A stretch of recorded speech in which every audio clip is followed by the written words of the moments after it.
আমি প্রেত।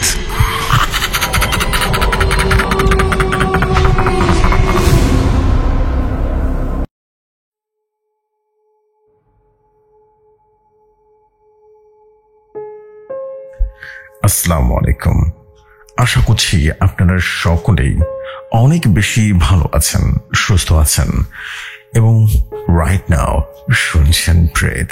Exactly, because আজকে কিন্তু প্রেতের খুবই স্পেশাল একটা এপিসোড আপনাদের সামনে নিয়ে হাজির হয়েছি। নিশ্চয়ই জানেন আজকে 100তম এপিসোড নিয়ে আপনাদের সামনে হাজির হয়েছি।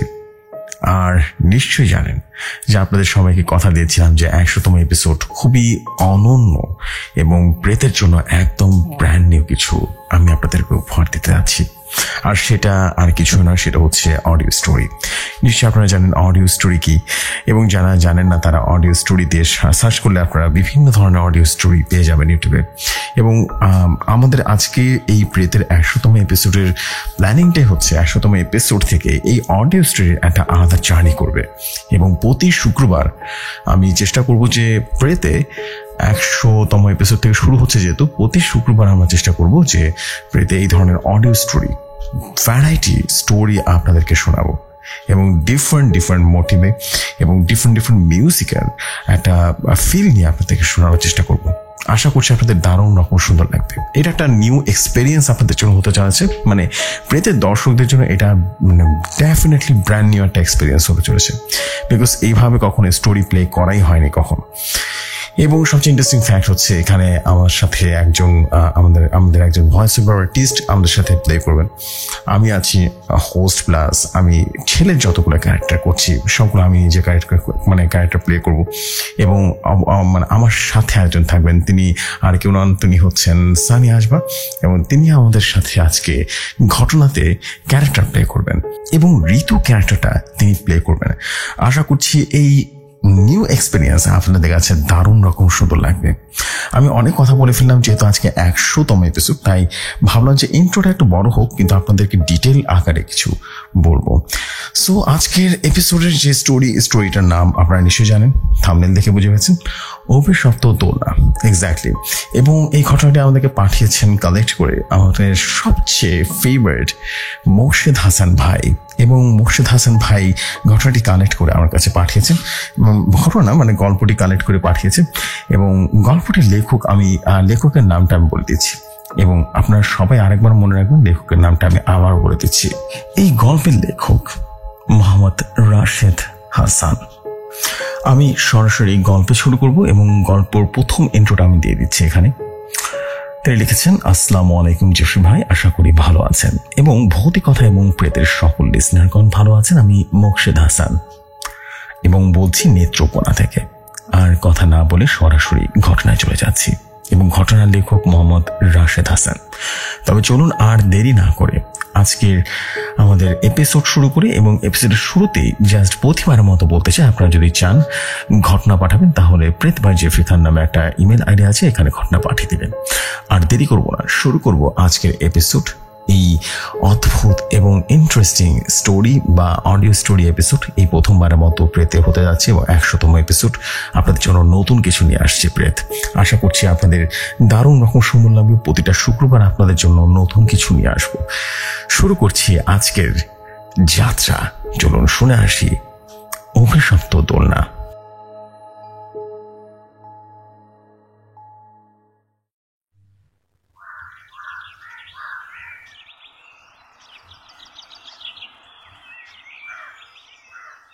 স্যার, এই দোলনায় যত মানুষ বসেছে, একদিন আগে হোক বা পরে হোক, সবাই আত্মহত্যা করেছে অথবা বিমর্ষ লাশ পাওয়া গেছে, কিন্তু আপনি এখনো বেঁচে আছেন কিভাবে?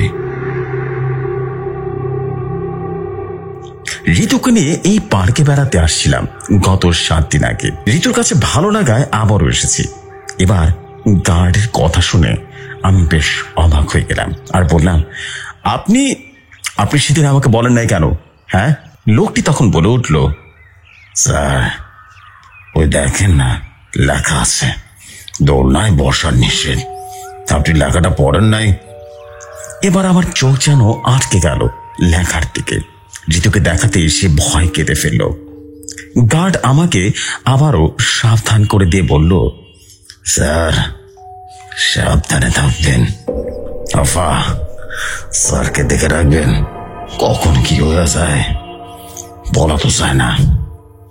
আমি আরো একটু বিস্তারিত শুনতে যাব, কিন্তু তার আগে তার বড় কারো টাকে সে চলে গেল।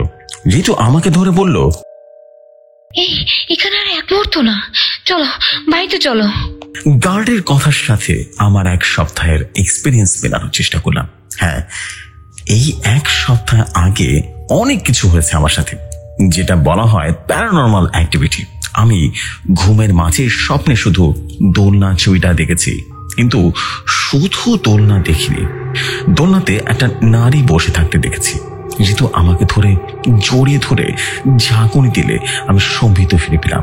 আমি কল্পনায় ডুবে গিয়েছিলাম। আমাকে জোর করে ধরে ঋতু চলে আসলো। সারা পথ আমার মাথায় গার্ডের কথাটা যেন বাঁচতে লাগলো। কেন ওই দোলনাতে বসলে মানুষ মারা যাবে? ঘটনাটা কি? বা তাকে হত্যাই বা কেন করা হচ্ছে? যদি সত্যি মারা যায় তাহলে আমি বেঁচে আছি কেন?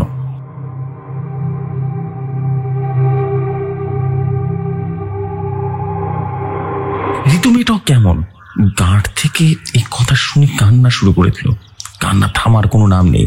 আমি ওকে সান্ত্বনা দিয়ে কাছে এসে বসলাম আর বললাম, শোনো, আমার কিচ্ছু হবে না, তুমি টেনশন করো না, ঠিক আছে? হলে এই কয়দিনে হয়ে যেত, বুঝলে? ঋতু আমার কথা শুনে বলে উঠল, তুমি এই কয়দিনে যে অ্যাবনর্মাল আচরণ করেছো তাতে আমার মনে এখন প্রশ্ন জাগছে, ওই দোলনায় বসার কারণে কি এমন হচ্ছে কিনা। আমি আবার কি আচরণ করলাম? আরে ঘুম থেকে উঠে কত মানুষ হাঁটাহাঁটি করে, আমার এমন হয়েছে তাই তুমি রাগ করছো? ঋতু আমার কথা শুনে আবার বলে উঠল, এই 7 দিনই তোমার সাথে এমন হয়েছে। ঋতুকে রেখে আমি পাশের রুমে গিয়ে দরজা আটকে দিলাম। দরজার ওপাশে কিছুক্ষণ লাথি গুঁতো দিয়ে দরজাটা খুলতে বলে ঋতু চুপ হয়ে গেল।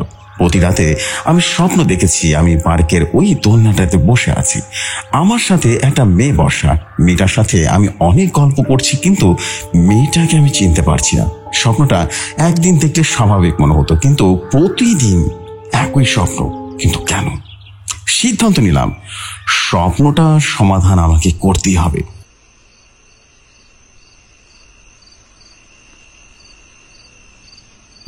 রাত ঘুমানোর সময় দেখি জানালাটা খোলা।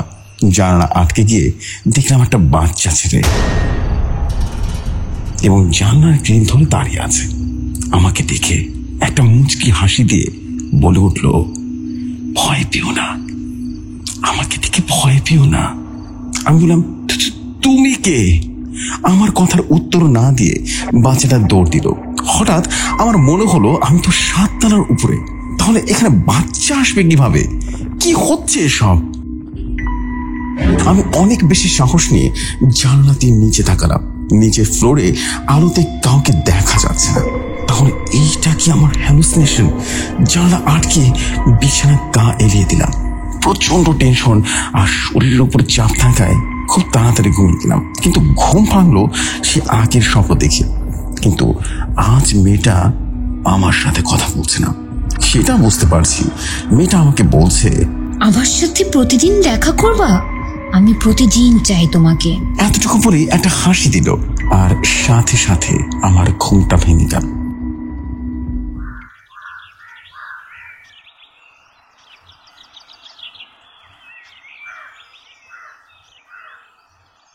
বিছানা হাতড়ে দেখি ঋতু বিছানায় নেই। দেখি ঋতু বাথরুমে আয়নাতে তাকিয়ে বিড়বিড় করে কার সাথে যেন কথা বলছে। আমি ঋতুকে বলে তাকে অনেকবার ডাক দিল, সে আমার দিকে তাকাচ্ছিল না। আমি দৌড়ে দিয়ে তাকে ধাক্কা দিলে সে আমার গায়ের উপরে অজ্ঞান হয়ে পড়ে যায়। ঋতুর মুখে পানি ছিটিয়ে তাকে বিছানায় এনে শুয়ে দিই। পরের দিন সকালে গার্ডের সাথে দেখা করার জন্য পার্কে যাই।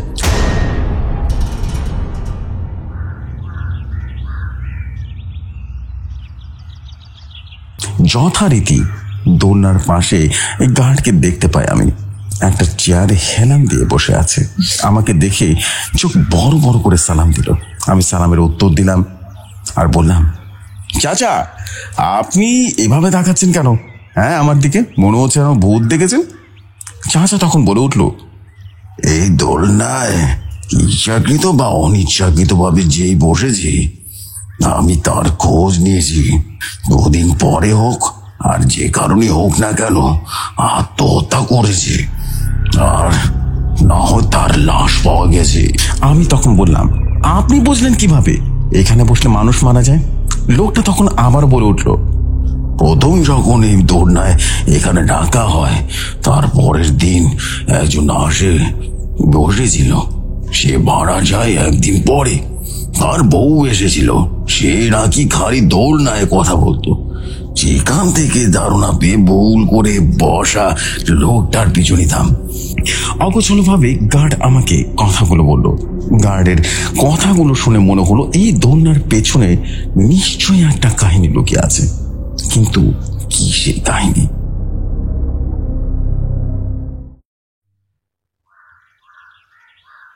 গার্ডকে ধন্যবাদ দিয়ে চলে আসলাম। পেছন থেকে আমাকে সাবধানে থাকতে বলল কেউ একজন, এবং অফিস থেকে ফিরতে একটু বেশি রাত হয়ে গেল।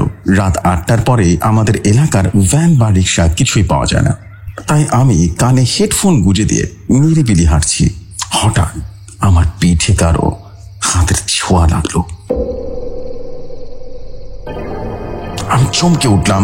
পেছনে ফিরে তাকাতে দেখি একটা মেয়ে। আমি কান থেকে হেডফোনটা খুলে মেয়েটাকে বললাম, কোনো সমস্যা? মেয়েটা তখন আমাকে বলে উঠল, আমাকে একটু এগিয়ে দেওয়া যাবে? আপনাকে তো আমি ঠিক চিনি না, আপনাকে এগিয়ে দিতে যাবো কেন? মেয়েটা আবার বলে উঠল, অপরিচিত একটা মেয়ে একলা যেতে পারছে না বলেই কিন্তু আপনার কাছে সাহায্য চেয়েছে। তা ঠিক, তবে চলুন, আপনার সাথে ছিনতাইকারী গ্যাংয়ের মিল নেই তো আবার? মেয়েটা একটা লাজুক হাসি দিয়ে বলল, আরে না না।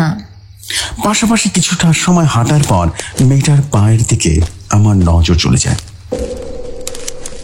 জিনিসটা ভালো করে খেয়াল করার পরে আমার চোখও যেন ছানা পড়া হয়ে গেল।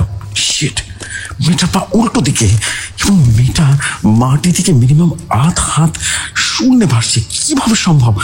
ওটা দেখার পর মেয়েটার মুখের দিকে তাকাতে মেয়েটা বিভৎস একটা হাসি দিল।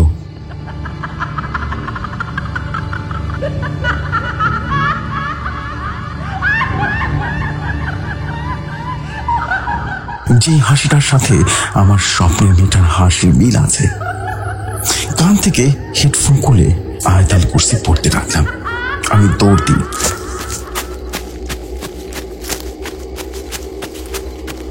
আমার সমস্ত শরীর আমার পায়ে কনভার্ট করে আমি দৌড়াতে শুরু করি। পেছনে ফেরার সাহস যেন হচ্ছিল না। কিন্তু কিছু সময় পরে একটা কান্নার আওয়াজ আমার কানে আসলো। মনে হচ্ছিল কেউ ঘরের বাইরে যান, কিন্তু অন্য কেউ আটকে রাখলো। এবং যেভাবে মানুষ কান্না করে কাউকে আটকে রাখতে, ঠিক সেভাবে কান্না করছে। দৌড়াতে দৌড়াতে বাড়ির সামনে এসে দরজায় নক করতে ঋতু এসে দরজাটা খুলে দিল। অল্প সময়ের মধ্যেই দরজা খুললেও ভয়ের কারণে ঋতুকে বললাম, এত সময় লাগে দরজা খুলতে? ঋতু আমার দিকে হা করে তাকিয়ে থেকে বলল, তুমি? হ্যাঁ আমি। দরজা থেকে সরে দাঁড়াও, আমি ভয় পেয়েছি। তুমি এখানে আসলে কিভাবে? একটু আগেই না তুমি ঘরে ঢুকে বাথরুমে শাওয়ার নিতে গেলে? মানে কি বলতেছো সব?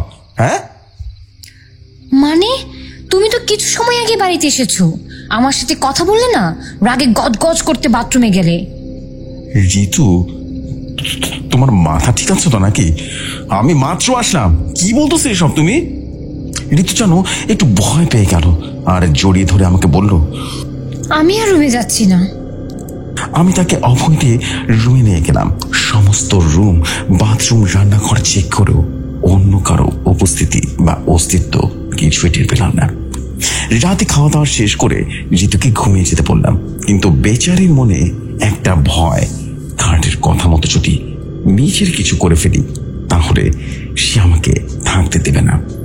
বাধ্য হয়ে বিছানায় তার সাথে বসে পড়লাম এবং ঋতু ঘুমিয়ে গেল।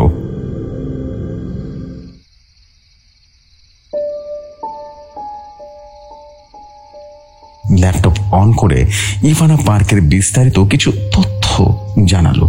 এজন্য গুগলে ঢুকলাম। বিস্তারিত ঘাটাঘাটি করার পর দোলনার ছবি পেলাম। হ্যাঁ, এটাই সেই দোলনা।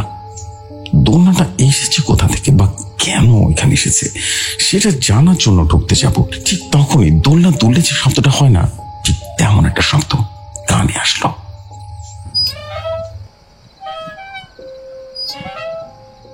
জানালার ওপাশ থেকে শব্দটা আসছে।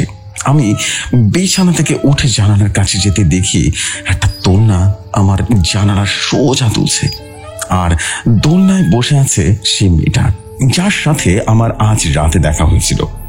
আমার চোখে চোখ পড়তেই মেয়েটা অদ্ভুত একটা হাসি দিল, যে হাসি আমার কান বরাবর বাজছিল। ঋতুকে ডেকে দেখালে মেয়েটা ভয় পাবে, সেজন্য আমি তাকে ডাকলাম না। মোবাইলের ফ্ল্যাশ অন করার জন্য মোবাইলের দিকে তাকিয়ে আবার জানালার দিকে তাকাতে দেখি কোনো কিছু জানালার বাইরে নেই। তাহলে এত সময় আমি কি দেখলাম? এটা কি আমার মনের ভ্রম ছিল? মোবাইলের ফ্ল্যাশ জ্বালিয়ে জানালার বাইরে অনেকক্ষণ খোঁজাখুঁজি করলাম, দোলনায় মেয়েটাকে একবারের জন্য দেখতে পেলাম না।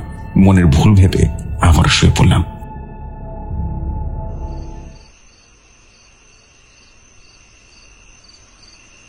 অন্ধকার রুমে আমি স্পষ্ট টের পেলাম অন্য কারো উপস্থিতি এই রুমে বিদ্যমান রয়েছে,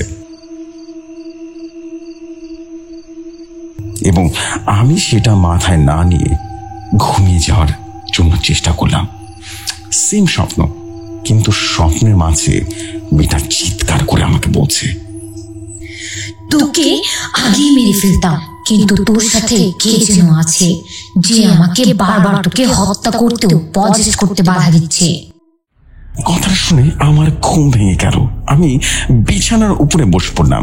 ঋতু এখনো বিভোরে ঘুমাচ্ছে। সে রাতে আর ঘুম হলো না। ফজরের নামাজের অপেক্ষায় বসে থাকলাম। আমার কোনো কিছুতেই মন বসছে না। গার্ডের কথা সত্য হলে দোলনার সাথে আমার জীবন মৃত্যুর সম্পর্ক জড়িয়ে রয়েছে। এই পিছনের রহস্য আমাকে বের করতেই হবে, কিন্তু কিভাবে জানবো?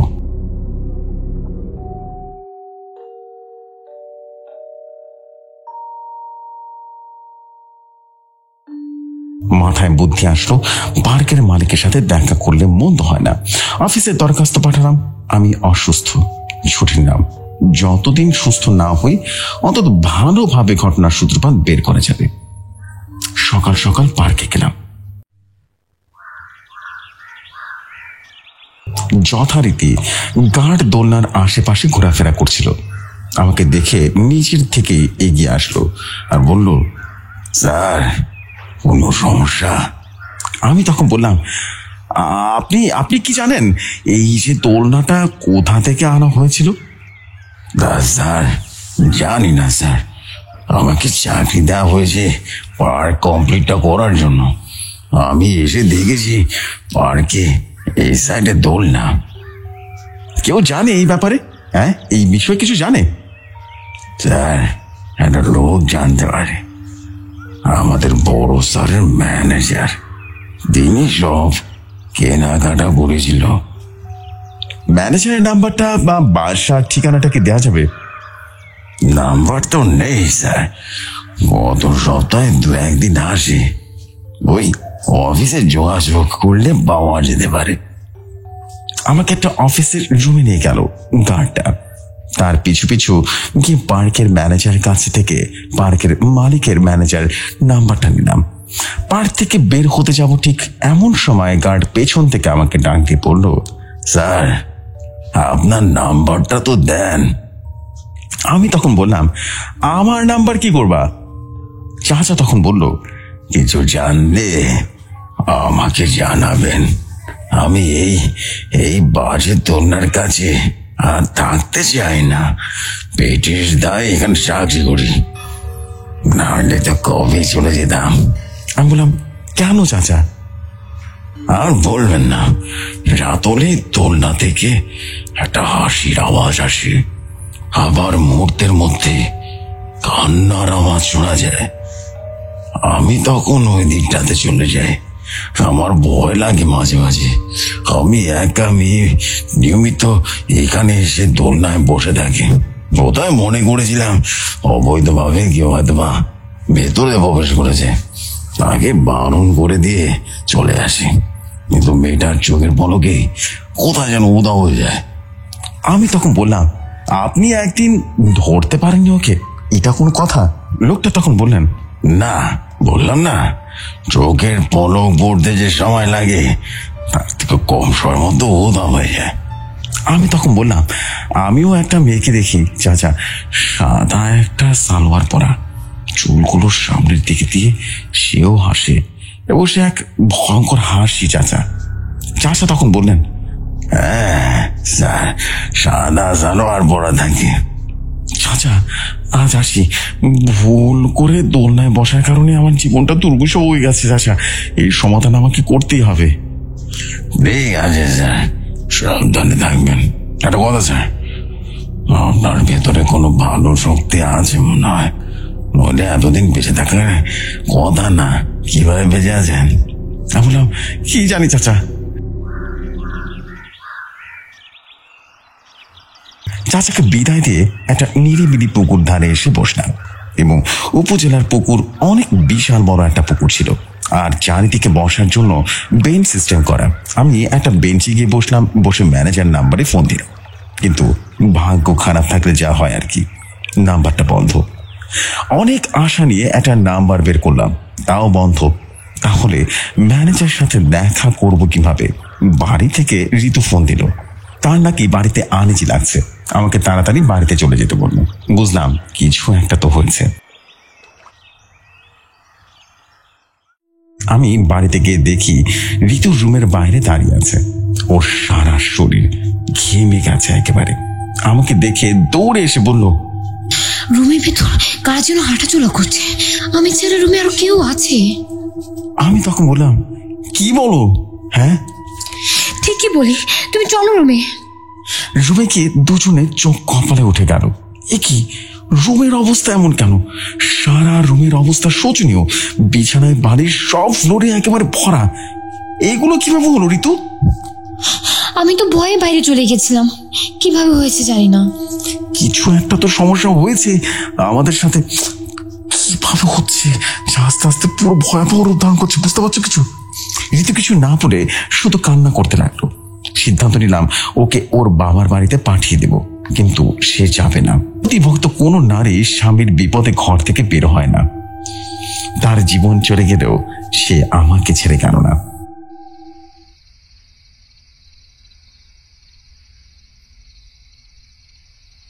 দিন শেষে রাতের আধারে ঋতু আমাকে নিয়ে বাইরে বসে থাকলো। সে ভয়ে রুমে যেতে চাচ্ছিল না। কেমন যেন একটা কুমট পরিবেশ সৃষ্টি হয়েছিল, মনে হচ্ছিল প্রকৃতি একটা শোকে পড়ে গেছে।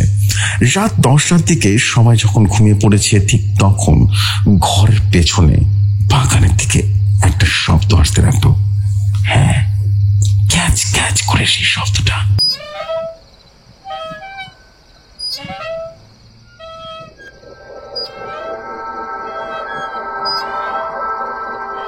এটা দোলনা তোলার শব্দ। আমি উঠতে গেলে ঋতু আমাকে ধরে রেখে দিল, যেতে দিবে না। কিন্তু শব্দের মাত্রা ক্রমেই বাড়তে লাগলো। যত দোয়া পড়তাম সব পরে ফু দিলাম ঋতুর গায়ে এবং বাগানের দিকে চলে গেলাম। এবং বাগান থেকে রজনীগন্ধা তীব্র একটা গন্ধ যেন নাকি আসছে, নতুন ফুলের সুবাস সেটা, সাথে ক্যাচ ক্যাচ অদ্ভুত শব্দটা যেন পরিবেশটাকে আরো ভারী করে তুলেছে। আর একটু সামনে যেতে সে পরিচিত দৃশ্য, যেটা মাত্র কয়েকদিন আগে আমার চোখের সামনে হয়েছিল। মেয়েটা দোলনা থেকে উঠে দাঁড়ানো, আমাদের দুজনের দিকে ঘুরে তাকাতে কোথা থেকে যেন একটা ছায়া এসে মেয়েটাকে ধাক্কা দিয়ে ফেলে দিল। সাথে সাথে ছায়াটা অদৃশ্য হয়ে গেল। বাতাস থেকে একটা শব্দ আমার কানে ভেসে আসলো, সেটা হলো, আমি থাকতে তোর কিছুই হবে না, আমি তোর পাশেই আছি। ঋতু এসব দেখে সেন্সলেস হয়ে গেল। ফোন করে শাকিলকে ডেকে আনলাম এত রাতে ওই পারে আমাকে সাহায্য করতে, এবং সেই রাতটা কোনো মতে পার করে দিলাম। রাতে ঘুম হয়নি, কানে শুধু আওয়াজ বেজে আছে। সেটা হলো, আমি থাকতে তোর কিছু হবে না, আমি তোর পাশে আছি। কে এই অদৃশ্য শব্দ? কত কে সেই নারী? একটা স্যালাইন দেওয়ার ব্যবস্থা করলাম ঋতুর জন্য। তার শরীর যথেষ্ট পরিমাণ খারাপের দিকে, তাকে স্যালাইন দিয়ে আমি পাশের রুমে গিয়ে একটু ঘুমানোর চেষ্টা করলাম। হঠাৎ শাকিলের ধাক্কায় আমার ঘুম ভেঙে গেল। কিরে রাশেদ, কার সাথে এভাবে করে কথা বলছিলি? হ্যাঁ? আমি তখন বলে উঠলাম, কই না তো। রাশেদ আবার বলল, আমি স্পষ্ট শুনেছি তুই ঘুমের মধ্যে কার সাথে যেন কথা বলছিস। আমি তখন বললাম, না, হয়তো টেনশনে বেশি আছি, এই জন্য হয়তো বা এরকম হচ্ছে। আচ্ছা, ফ্রেশ হয়ে নে। তোর ফোনে কে যেন ফোন দিচ্ছে, তোর কথা বল। ফোনটা হাতে নিয়ে দেখি একটা অপরিচিত নাম্বার থেকে অসংখ্যবার কল এসেছে। ফোন ব্যাক করতেই ও পাশ থেকে কয়েকজন বলে উঠলো, আসসালামু আলাইকুম স্যার। আমি তখন বললাম, ওয়ালাইকুম আসসালাম, কে? স্যার, আমি পার্কের গার্ড। আমি বললাম, ও কি হয়েছে? স্যার, আপনার মতো ভুল করে একজন দোলনায় ভুল করে বসেছিল। আমি তাকে সাবধান করে দিয়েছি, কিন্তু তবু আজ তাকে ফলো করে দেখতে চাই সে কি করে। আমি তখন বললাম, আচ্ছা আমি আসছি।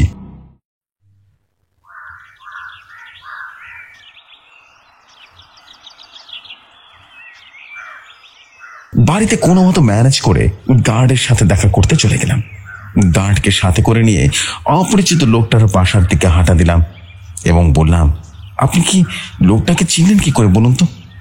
লোকটা তখন বলল, স্যার, আমাদের পার্কে সে সিসিটিভি ক্যামেরা আছে, ওখান থেকে ছবি নিয়েছি একটা। আর লোকটাকে সতর্ক করার সময় ঠিকানা শুনে দিয়েছি, বুঝলেন? 2 ঘন্টার মতো পথ, যেতে যেতে কিন্তু রাত হয়ে যেতে পারে।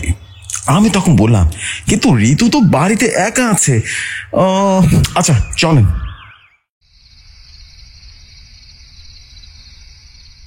গার্ডকে সাথে করে নিয়ে চলে গেলাম উক্ত ঠিকানায়। রাত তখন 9টা বাজে। একটা লোককে ছবি দেখাতেই ঠিকানাটা দেখিয়ে দিল। আমরা সেই বাড়ির দিকেই ঢুকতে যাব। দুজনেই যা দেখলাম সেটা দেখার জন্য দুজনের একজনও প্রস্তুত ছিলাম না। তাদের বাড়ির পাশে আম গাছটাতে একটা লাশ ঝুলছে। ও মাই গড, চাচা ইনি কে? হ্যাঁ, ইনি সেই লোকটা না? গার্ড চাচা তখন বলল, হ্যাঁ। গার্ড চাচা চেঁচিয়ে উঠল। গার্ড চাচার চেঁচানোর শব্দ শুনে লোকটা বাড়ি থেকে তার বউ এবং ছেলেরা রীতিমতো ছুটে আসলো। ঘটনার আকস্মিকতায় তারা কেউ বুঝতে পারলো না, সবাই শকড হয়ে গেছে। তারা তখন বলল, কিভাবে হলো এটা? আপু এখানে কেন? লোকটার ছেলে কথা বলে উঠলো। আমি তখন বললাম, আমরা তো জানি না বাবা, আমরা দেখে এখানে আসলাম আর কি। আমরা তখন বলে উঠলাম, উনি আত্মহত্যা কেন করলো? লোকটার ছেলে তখন বলে উঠলো, জানি না, ও একটু আগে বললো বাইরে দোলনার শব্দ হচ্ছে, আমি দেখে আসি। এইটা বলে ঘর থেকে বের হলো আব্বা। এরপর যে কি হয়ে গেল? লোকটার ছেলে এভাবে করে বিলাপ পড়তে লাগলো। গার্ড চাচাকে নিয়ে জায়গাটা দ্রুত প্রস্থান করলাম।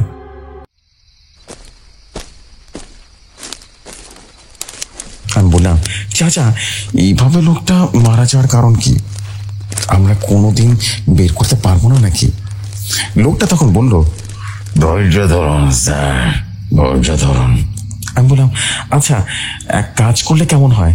আপনাদের ম্যানেজার বাড়িতে চলে গেলে কেমন হয়? লোকটা তখন বলল, স্যার, স্যার বড় স্যার শুনলে কিন্তু খুব রাগ করবে। আরে টের পাবে না, আপনি বাইরে থাকবেন। আচ্ছা স্যার, শুনুন, স্যারের বাসা শহরের শেষ প্রান্তে। 3 ঘন্টার পথ পাড়ি দিয়ে ম্যানেজারের বাসায় পৌঁছাতে পৌঁছাতে রাত 1টা বেজে গেল। নিরিবিলি বাড়ি, আশেপাশে কোনো বাড়ি ঘর নেই।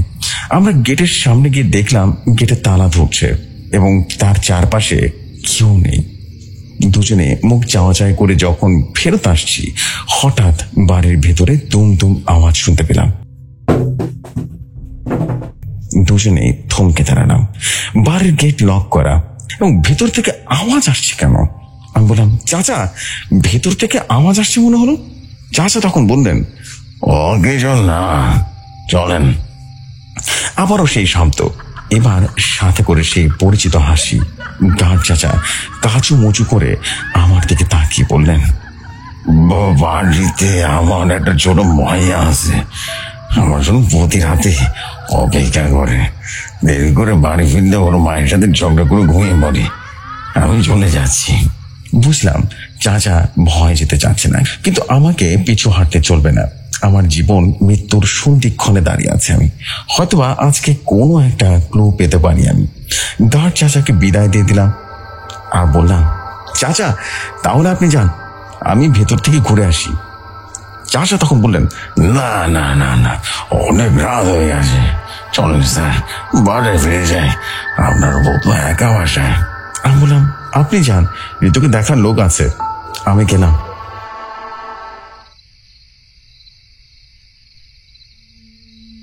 ম্যানেজার বাড়ির উঁচু দেয়াল টপকে ভেতরে যেতে একটা বেগ পেতে হলো। পড়ে গিয়ে হাত পা ছিঁড়ে গেল। তখনও বাড়ির পেছন থেকে ধুম ধুম আওয়াজ আসছে তো আসছে। আমি কয়েক কদম এগিয়ে পেছন থেকে কিছুটা হাঁটার আওয়াজ পেলাম। ঘুরে দেখলাম কিচ্ছু নেই সেখানে, কিছুই দেখা যাচ্ছে না। আবারও সামনে হাঁটা ধরলাম, কিন্তু এবার শুকনো পাতার মরমর আওয়াজ যেন স্পষ্ট শুনতে পাচ্ছিলাম, যেন কেউ হেঁটে আসছে।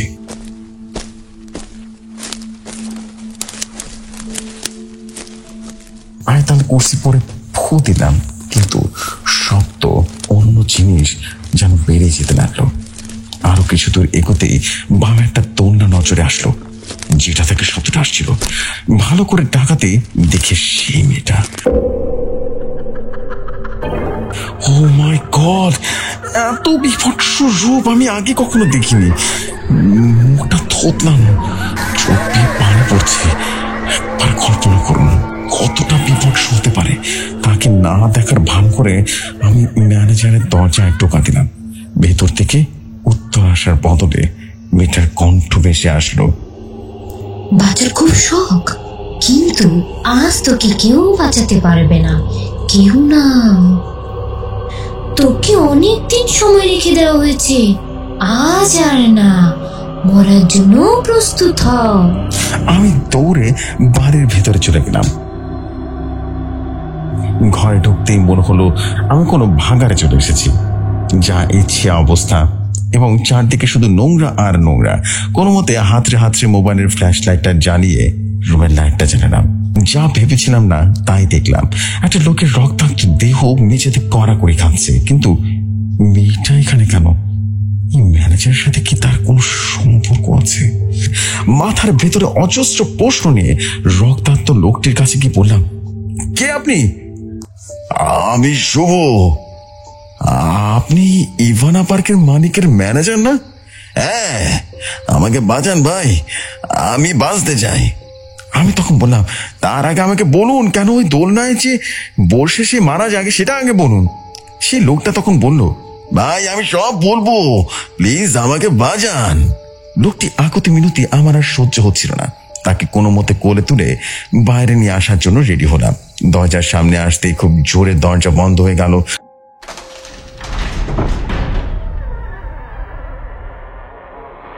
লোকটাকে সাইডে নামিয়ে দরজা কোনো মতে খুলতে পারলাম না, এবং কাচের জানালা একটা কাঁচ চেয়ারে ভেঙে ম্যানেজারকে নিয়ে বের হলাম। হাসপাতালে যেতে চাইলাম, কিন্তু হঠাৎ মেয়েটার অপবেশে আমাকে গলা টিপে ধরলো।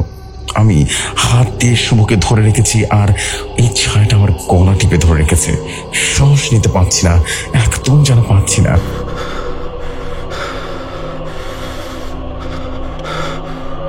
আর শ্বাস নিতে অনেক সমস্যা হওয়াতে শুভকে নামিয়ে হাতটাকে ছাড়ানোর চেষ্টা করলাম, কিন্তু কোনো মতে পারছিলাম না।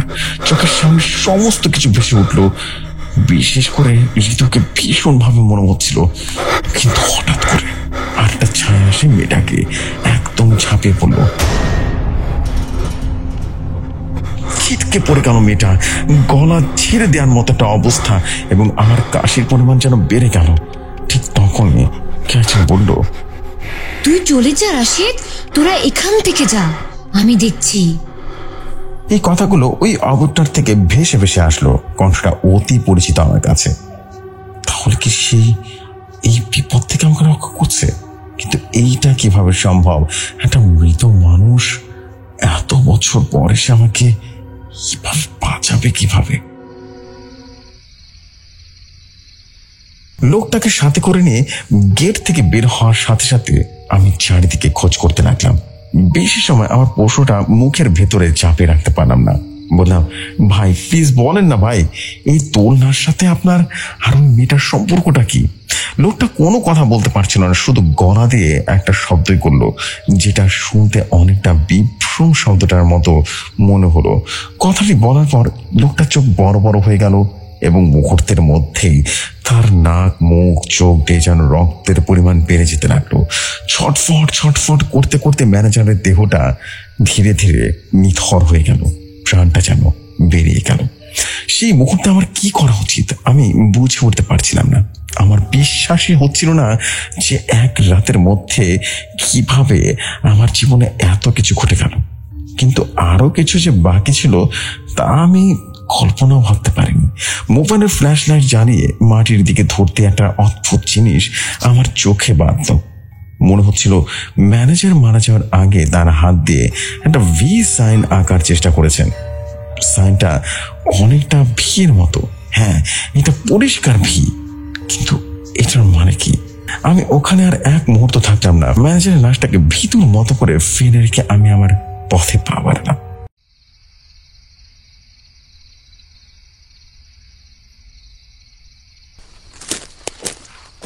এক পা দুই পা করে এগিয়ে যাওয়ার চেষ্টা করতে থাকি এবং পেছন থেকে ঋতুর কণ্ঠে ডাক ভেসে আসলো।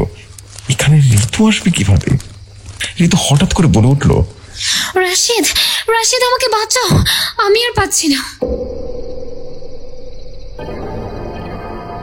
হোয়াট? আমি ভুলক্রমে পেছনে তাকালাম, যেটা ছিল সবচেয়ে বড় ভুল। রাস্তার মাঝখানে একটা দোলনা, সেই দোলনার উপরে সে মেয়েটা বসে আছে।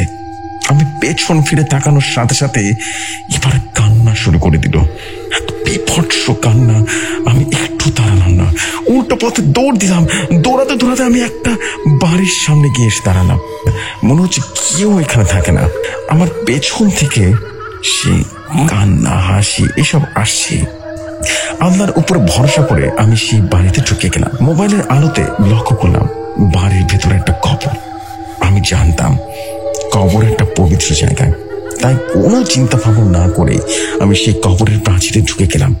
কিন্তু চারপাশ দিয়ে ঝড় বাতাস যেন ভয়ে যাচ্ছে, কিন্তু আমি যেখানে দাঁড়িয়ে আছি সেখানে কিচ্ছু যেন হচ্ছে না।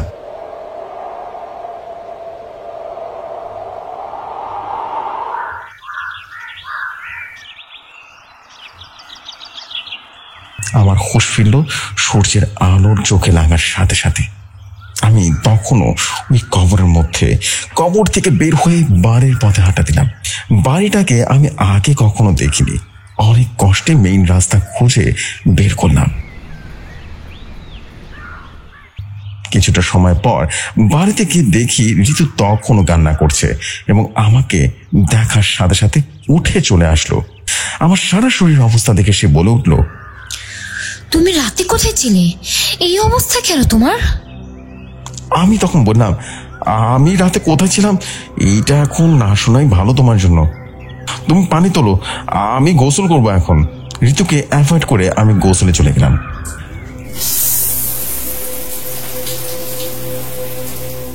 আর গোসলে গিয়ে ঠান্ডা মাথায় ভাবতে লাগলাম বিক্রম আর ভি হিসানের মানে কি।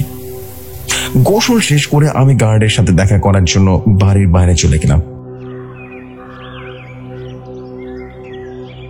প্রথমে পার্কে গিয়ে খুঁজে নিলাম, তিনি পার্কে আসেনি আজকে। পার্ক থেকে আমি বাড়ির ঠিকানা নিয়ে তার বাড়িতে চলে গেলাম। কিন্তু এ কি, এত ভিড় কেন এখানে? ভিড় ভাট্টা কাটিয়ে ভেতরে গিয়ে দেখলাম মাটিতে গার্ড চাচা শোয়ানো অবস্থায় পড়ে আছে। কাহিনীটা কি জিজ্ঞেস করতে একজন বলল, রাতে কোথায় যেন গিয়েছিল, সারা রাত বাড়ি না ফিরাতে খোঁজ খবর নিতে দেখলাম একটা রাস্তার পাশে মৃতদেহটা পড়ে আছে, বুঝলে? তার মানে কি চাচাকে মেরে ফেলা হয়েছে? ও আল্লাহ, এ কেমন একটা ব্যাপার হয়ে গেল। তার মেয়ের কান্না আমি সহ্য করতে পারলাম না, চলে আসলাম। মাথা কাজ করছিল না।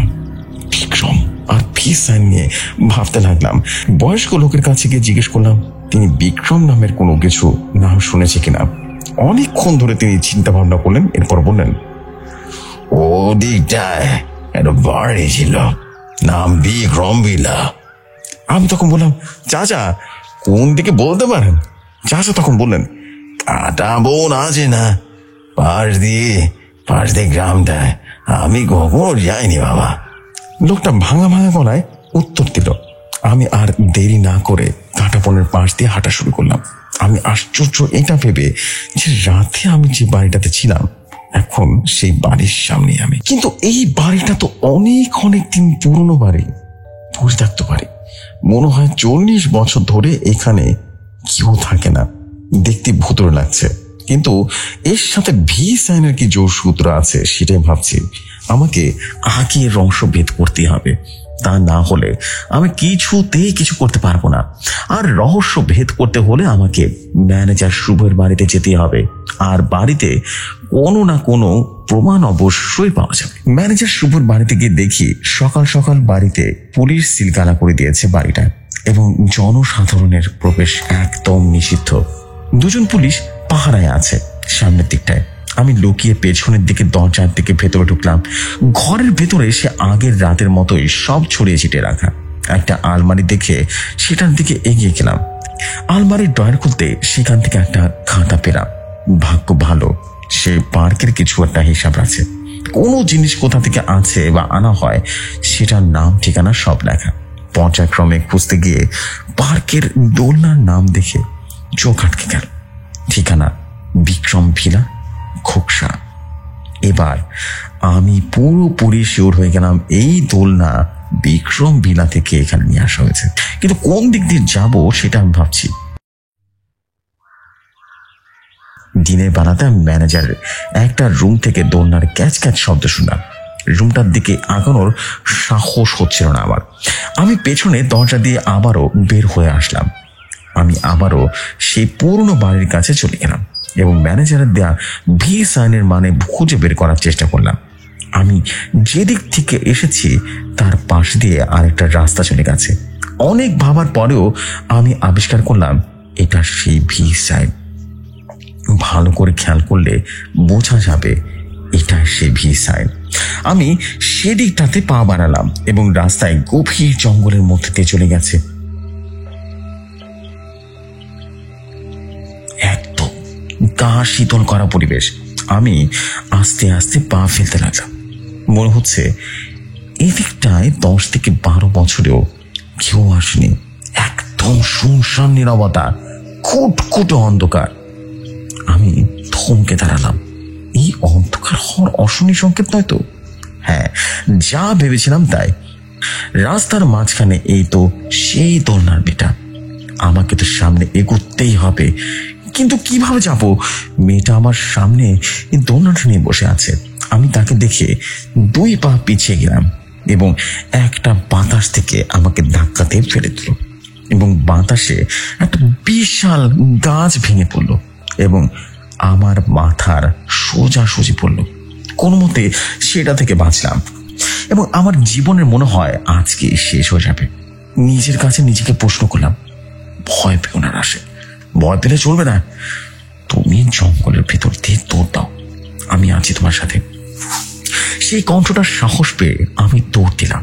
পেছনে এক প্রকার ঝড় উঠে গেল, তবু আমি পেছনে আছি। পেছন ফিরে তাকালাম না।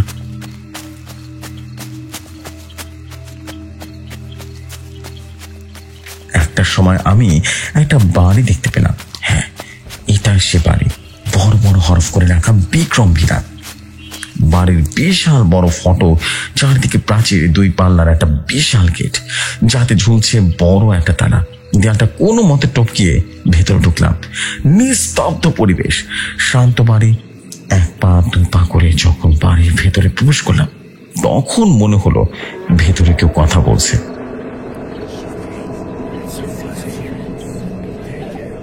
কে বলছে এটা দেখার জন্য তাড়াতাড়ি বাড়ির ভেতরে ঢুকলাম, কিন্তু কেউ নেই।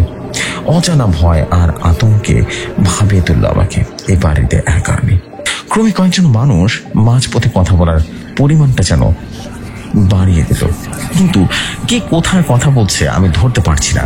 এবং বাড়ির ভেতরে উপরে বিশাল লাইট হঠাৎ করে ভেঙে পড়ল।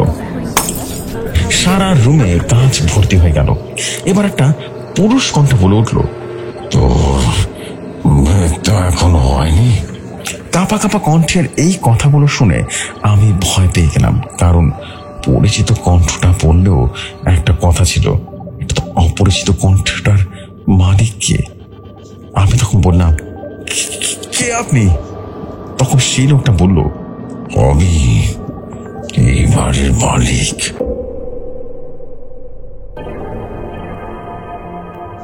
40 বছর ধরে এই বাড়িতে আছি। মাথার মধ্যে একটা বুদ্ধি খেলে গেল। ইনি কিছু জিজ্ঞেস না করতেই বলে দিচ্ছে, এনাকে দোলনার কথা জিজ্ঞেস করলে কেমন হয়?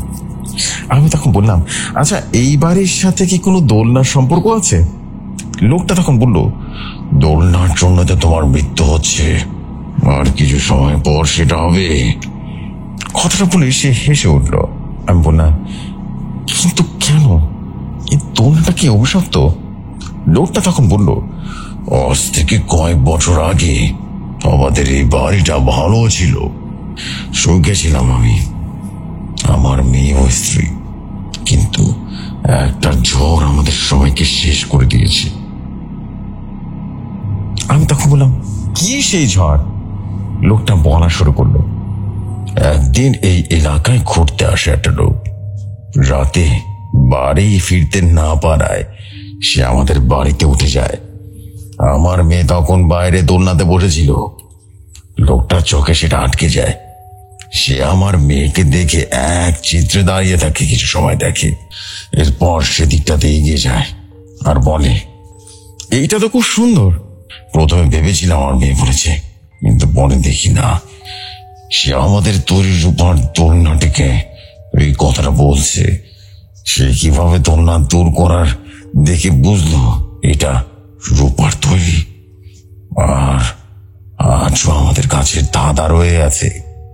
তারপর আমার কাছে এসে বলে, দোলনাটা আমরা নিয়ে যেতে চাই, টাকাও দিতে চাই, কিন্তু সেখানেও বাঁধে আর একটা সমস্যা। 18তে পা দেয় সে মেয়ে, কিন্তু এতে বাদ সাথে আমার সদ্য 18তে পা দেওয়া মেয়েটা ওই দোলনাতে কাউকে বসতে পর্যন্ত দিত না।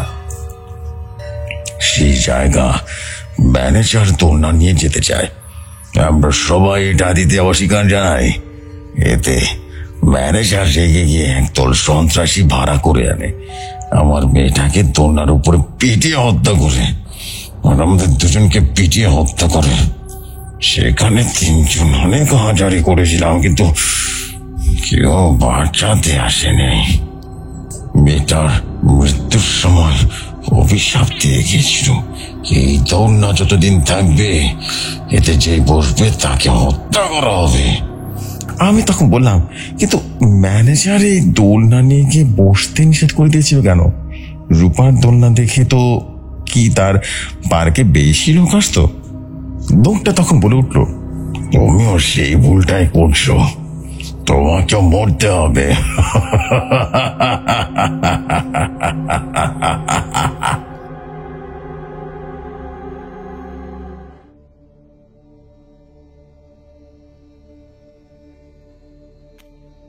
আকাশ বাতাস উথাল করে লোকটি হাসতে থাকলো।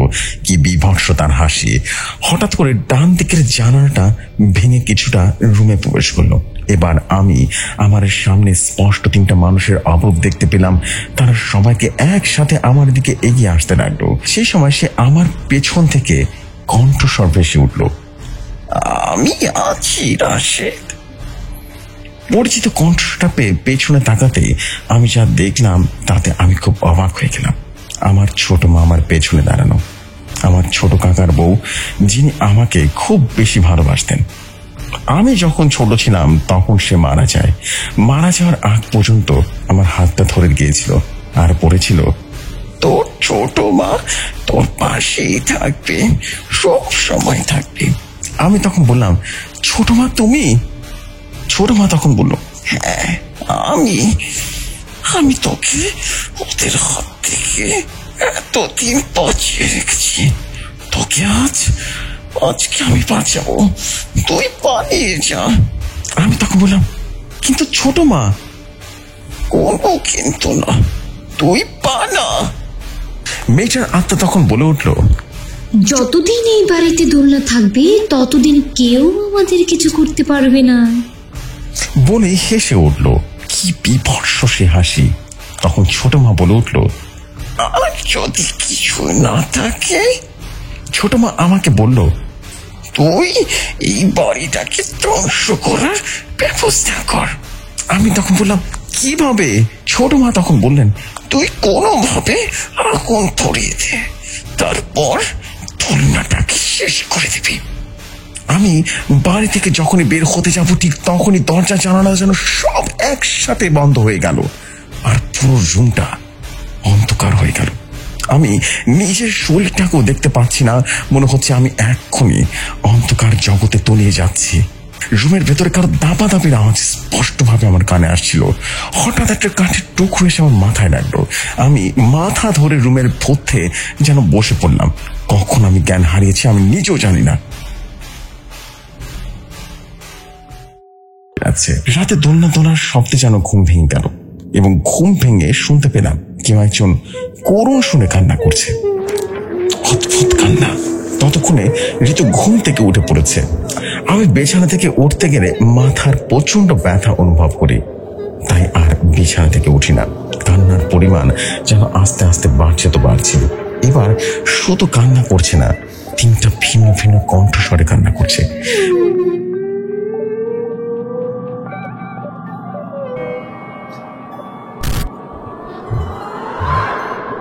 বাইরের দিক থেকে আওয়াজ আসছে, আমাকে বাঁচাও আম্মু, আমাকে বাঁচাও আম্মু, আমাকে ওরা মেরে ফেললো, তোমরা কোথায়? আমি মরে গেলাম। এতটা করুণ সুরে আর্তনাদ করছিল যে মনে হচ্ছে সত্যি ও পাশের বাইরে কাউকে হত্যা করা হচ্ছে। এসব বলার পরে হো হো করে হেসে উঠল। বুঝতে বাকি রইল না এটা সে শয়তানগুলোর কাজ। ঋতু ভয় যেন অস্থির হয়ে গেল, আমাকে জড়িয়ে ধরে কাঁথা মুড়ি দিয়ে শুয়ে পড়ল। কিছু সময় পর মনে হলো কে যেন কাঁথার ভেতরে ঢোকার চেষ্টা করছে। দুজনের কাছে এমন হওয়ার সাথে সাথে লাইটটা জ্বালিয়ে দিলাম, কিন্তু কিছুই দেখতে পেলাম না। আমার নিজের সাথে এমন হবে আমি দোলনায় বসার আগে কোনো দিন ভাবিনি। লাইট অফ করে ঘুমানোর চেষ্টা করলাম। লাইট জ্বালানো থাকলে আমার ঘুম হয় না। আধা ঘন্টা পরে ঋতুর চিৎকারে মাথার ব্যথা নিয়ে বিছানায় বসে পড়লাম। রাশিদ, কে যেন আমার পা ধরে টানছে। আমি তখন বললাম, কই? আমার তো কিছুই মনে হলো না। টান আমাকে দিয়েছে, আমার পা জ্বালা করছে। লাইট অন করে দেখি ঋতুর পায়ে কারো আঁচড়ের দাগ। কিভাবে সম্ভব? সত্যি সত্যি বিছানার তলা থেকে কে যেন পা ধরে টান দিয়েছে। এবার মোবাইলের ফ্ল্যাশ লাইটটা জ্বালিয়ে খাটের তলায় দেখার জন্য উকি দিলাম এবং ঋতুকে বললাম। সে দেখতে গিয়ে চিৎকার করে উঠল। খাটের তলায় সে বিভৎস কিছু একটা দেখতে পেয়েছে। পরক্ষণে আমি দেখতে গিয়ে কিছুই দেখতে পেলাম না। সে রাতে আর ঘুম হলো না। একটা ট্যাবলেট খেয়ে নিলাম যাতে ব্যথাটা কমে যায়। ব্যথা কমতে কমতে দুপুর হয়ে গেল এবং এরপর গিয়ে কমলো। সেদিন সকালে টিভিতে একটা নিউজ দেখলাম যেখানে পার্কের মালিক এবং ম্যানেজারের এমন মৃত্যুর জন্য তার কাছে রিপোর্ট করার জন্য সাংবাদিক গিয়েছে। তিনি যেখানে দাঁড়িয়ে কথা বলছেন সেই জায়গাটায় একটা সাইনবোর্ড দেখলাম, সোমসপুর খোকসা। তার মানে তিনি খোকসাতে থাকেন। হয়তোবা ওখানে গেলে তাকে পাওয়া যাবে। বিকেলের দিকে সোমসপুর বাজারে চলে গেলাম। টিভিতে তার নাম দেখেছিলাম। সেই নাম বলতেই একজন তার বাড়ি দেখিয়ে দিল। দারোয়ানের সাথে কথা বলতেই সেই বাড়িতে ঢুকলাম এবং সুনসান নীরবতা সেই বাড়িতে বিরাজ করছিল। তিনি সোফায় বসে নিউজ পেপার চোখ বুলাচ্ছেন। আমার দিকে তাকিয়ে তিনি বললেন, কে আপনি? কিছু দরকার নাকি? আমি তখন বললাম, আগে হ্যাঁ, একটু দরকার ছিল, সোজাভাবে আপনাকে কিছু বলছি। দোলনায় বসার কারণে মানুষের মৃত্যু হয়, তবু সেই দোলনা আপনি কেন পার্ক থেকে সরাননি? সেই লোকটা তখন বলল, আপনাকে আমি জবাব দিতে বাধ্য নই। আমি তখন বললাম, আপনি বাধ্য, এর সাথে মানুষের জীবন মৃত্যু জড়িয়ে আছে। লোকটা তখন বলল, সেটা আমার দেখার বিষয় না। আমি তখন বললাম, প্লিজ বলেন না, আমি আপনার কাছে হাত জোর করছি। ভুল করে দোলনাতে বসে আছে, যত রকম সমস্যা আছে সবকিছুর মধ্যে দিয়ে যাচ্ছি, বুঝতে পারলেন? লোকটা তখন বলল, সেটা আপনার বিষয়। প্রচন্ড রকম রাগ উঠে গেল। পাশে থাকা টপটা তার মাথায় সোজা ধরে বললাম, আপনি কি বলবেন কি না বলবেন না বলেন? লোকটা তখন বললো, বলছি ঠান্ডা হন। আসলে আমি জানতাম এই দোলনায় বসলে মানুষের মৃত্যু হয়, তবুও রেখেছিলাম, কারণ এই রূপার তৈরি হওয়ার কারণে অনেক দূর থেকে মানুষ দেখতে আসতো। কিন্তু আমি তো সাইনবোর্ড দিয়ে রেখেছিলাম না বসার অনুরোধ করে। আমি তখন বললাম, কিন্তু সেটা একটা অফ সাইডে, যেখানে কারো নজর যায় না। আমি আজ দোলনাটা ধ্বংস করে দিব, পারলে ঠেকায়েন, ঠিক আছে? তাকে আর বেশ কিছু বললাম। লোকটা যে মারাত্মক লোভী সে তার কথাতে বুঝতে পারলাম। এদের শাস্তি এরা নিজেরাই পাবে।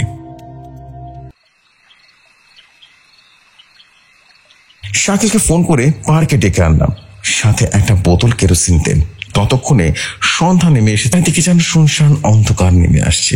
পার্কে ঢুকে দোলনার গায়ে কেরোসিন ঢেলে দিলাম। ম্যাচে টুকে দিয়ে আগুন ধরালে সে আগুন সাথে সাথে নিভে যেতে থাকলো। বারবার এমন হয় আমি আল্লাহর নাম নিয়ে আগুন ধরিয়ে সেটাকে দোলনায় নিক্ষেপ করলাম, ভালো মতো যাতে আগুন ধরে যায় সেজন্য দোলনার ওপরে কিছু কাগজও নিক্ষেপ করলাম। এদিকে আগুন জ্বলছে, অন্যদিকে মনে হচ্ছে কেউ যেন পাহাড়টাকে উলট পালট করে দিচ্ছে। আমরা সেই দিকে আর খেয়াল না করে পাহাড়টা থেকে বেরিয়ে আসলাম। মাথার যন্ত্রণা তখনও একটু আছে। আমি শাকিলকে বাড়িতে যেতে বললাম। ঋতু বাড়িতে একা একা ভয় পাবে। একা একা সেই বিক্রম ভিলার পথে রওনা দিলাম। একটা ফাঁকা জায়গা, এবং সেখানে গিয়ে ছোট মাকে উদ্দেশ্য করে বললাম, ছোট মা। ছোট মা তখন বলল, হ্যাঁ রাশেদ, আমি আসি। আমি তখন বললাম, ছোট মা, আমার যেতে ভয় লাগতেছে। ছোট মা তখন বলল, তুই ভয় পাস না, আমি আসি তোর সাথে, তোর কিছু হবে না। পথে অনেক কিছু তোর সামনে আসবে, ভয় পাবি না, নির্ভয়ে এগিয়ে যাবি। শুধু মনে রাখবি ওগুলো তোর চোখের ভুল, মনের সাহস রাখবি। আমি তখন মনের সাহস নিয়ে হাঁটা শুরু করলাম। সত্যি সত্যি আমার সামনে বড় বড় সাপ এবং অদ্ভুত কিছু প্রাণী আসতে লাগলো।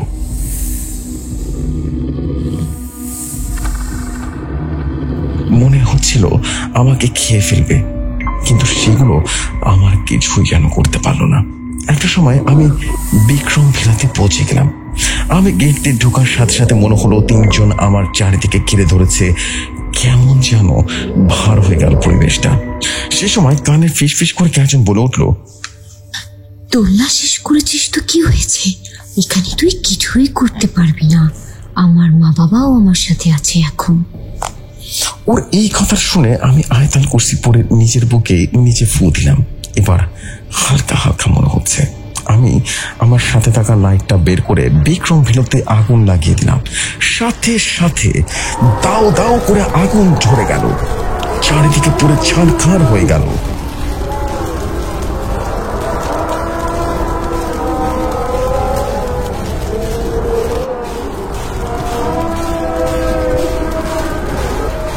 তিনজনের আর্তনাদ স্পষ্টভাবে শোনা যাচ্ছে। এভাবে কিছু সময় চলার পর আর্তনাদটা ধীরে ধীরে থেমে গেল। হয়তো তাদের জীবনচক্র ওখানে আগুনের সাথে থেমে গেল। সেদিন বাড়িতে চলে আসলাম। সে রাতে আর কোনো সমস্যা হয়নি। ছোট মা শুধু একবার বলে গেল, নতুন জীবনে শুভকামনা, আমিও আসি। সকালে ঘুম থেকে উঠে টিভিতে সংবাদ দেখতে গিয়ে দেখলাম ইভানা পার্কের মালিকের অদ্ভুতের মৃত্যু। কিভাবে মৃত্যু হয়েছে তা কেউ জানে না। এই ছিল ঘটনা জেফরি ভাই। আশা করি ঘটনাটি সবার ভালো লাগবে, আর যদি ভালো লাগে তাহলে কমেন্ট করে জানাবেন। দোয়া করে ভৌতিক কথা এবং প্রেত আপন গতিতে এগিয়ে যান। আমি মোকশেদ হাসান আজ এখানে বিদায় নিচ্ছি।